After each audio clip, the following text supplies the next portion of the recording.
రాష్ట్రానికి రావడంలో విచ్చలవిడిగా జరుగుతూ ఉన్న అవినీతి, దోచుకో పంచుకో తినుకో,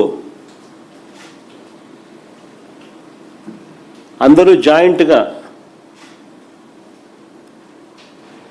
రాష్ట్రాన్ని దోచుకుంటూ ఉన్నారు కాబట్టి రాష్ట్రానికి సంబంధించిన ఆదాయాలు పెరగడంలా, రాష్ట్రానికి సంబంధించిన వనరులు రావడంలా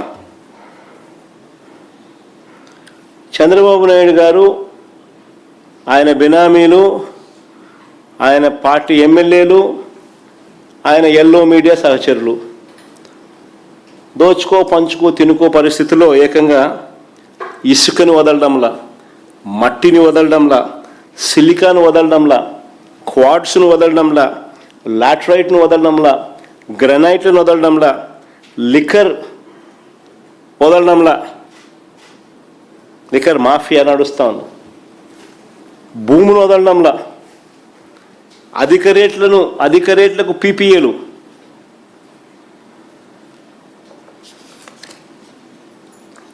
మొత్తం అన్నింటా కూడా దోపిడీయే. ఇక ప్రభుత్వానికి ఆదాయాలు ఎలా వస్తాయి, సంక్షేమము అభివృద్ధి ఎలా నడుస్తుందా, ఎంత అప్పులు తెచ్చినా కూడా ఎలా సరిపోతాయి, అంతా దోచేస్తూ ఉంటాయి. విశాఖపట్నంలో చిన్న ఎగ్జాంపుల్ కూడా, ఉదాహరణ కూడా చెప్తా ఉన్నా, ఏ స్థాయిలో వీళ్ళ దోపిడీ అని అంటే, విశాఖపట్నంలో అత్యంత విలువైన భూమిని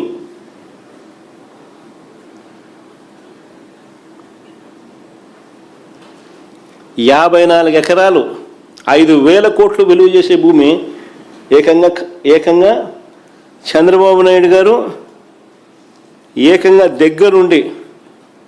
దగ్గరుండి ఆయన సమీప బంధువుకు కట్టబెట్టే కార్యక్రమం చేస్తే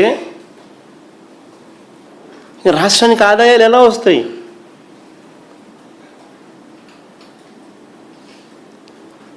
ఆశ్చర్యం కలిగించే విషయం.